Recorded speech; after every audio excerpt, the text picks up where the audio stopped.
পাল্টে দিতে রাজনৈতিকভাবে যুগে যুগে সবচেয়ে বড় ভূমিকা রেখেছে বাংলাদেশের প্রেক্ষাপটে ছাত্র এবং শ্রমিক শ্রেণী। শ্রমিকের শ্রম ঘামে গড়ে উঠেছে মানব সভ্যতার ইমারত আর ইতিহাস। বাংলাদেশের বাইরেও ছিল না, এখনো নেই। বাংলাদেশের জন্মলগ্ন থেকে আজ অবধি প্রতিটি রাজনৈতিক লড়াই সংগ্রামে বাংলাদেশের মেহনতি শ্রেণীর ঐতিহাসিক রাজনৈতিক ভূমিকা রয়েছে।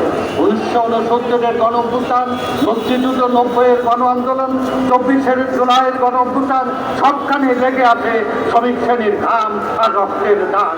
আজকের এই ঐতিহাসিক মে দিবসে বিশেষ করে জুলাই অভ্যুত্থান পরবর্তী বীর শহীদদের সবাইকে আমরা এই সবার পক্ষ থেকে জানাই আন্তরিক অভিবাদন সালাম। 1 মে আন্তর্জাতিক শ্রমিক দিবস। বাংলাদেশ সহ বিশ্বের প্রায় প্রতিটি দেশেই দিবসটি যথাযথ গুরুত্বের সাথে পালিত হয়ে আসছে। 1886 সালে আমেরিকার শিকাগো শহরের ঐতিহাসিক শ্রমিক আন্দোলনের স্মৃতিকে ধারণ করে প্রতি বছর এই মহান মে দিবস পালিত হয়। নারী শ্রমিকদের আমাদের সাথে একটা সামাজিক সম্পর্ক আছে। তারা গল্প করলে প্রায় বলেন যে স্টার্টিং ওয়াজ ভেরি এক্সেলেন্ট, শুরুটা খুব ভালো মনে হচ্ছে।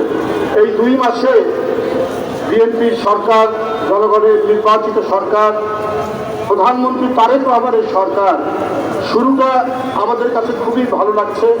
কারণ যা প্রতিশ্রুতি দিয়েছেন, আপনার কৃষকদের কার্ড, দরিদ্র জনগণের জন্য কার্ড, এরপরে আপনারা দেখেছেন যে যুদ্ধের কারণে আমাদের জ্বালানি তেলের কি সংকট, এই সংকট এখন আছে। এখন কোনো পেট্রোল পাম্পে কিলোমিটারের পর কিলোমিটার লাইন ধরে, কোনো লাইন ধরে না। এরপরে দেখবেন একটা অসময়ের বন্যা হয়েছে সুনামগঞ্জ, মৌলভীবাজার ওইদিকে। এই অসময়ের বন্যায় তিনি সাথে সাথে প্রতিশ্রুতি দিয়েছেন যে আমরা 3 মাসের কৃষকদের যে ক্ষতি হয়েছে, আমরা 3 মাসের সেই ক্ষতিপূরণ আমরা দেব। এটাই তো হলো ব্যবস্থাপনা, এটাই তো হলো দক্ষতা, এটাই তো প্রশাসনকে এবং জনগণকে ঠিক মতো পরিচালনা করার নিদর্শন। তাই মানুষ বলছে যে শুরুটা খুব ভালো, এটা কি কন্টিনিউ করবে? বা যার প্রথমটা শুরু, যার সকালটা ভালো তার সারাদিনটাই ভালো, এটি একটি ইংরেজি প্রবাদ। আমরা বিশ্বাস করি ভাবেই যাবে। উপস্থিত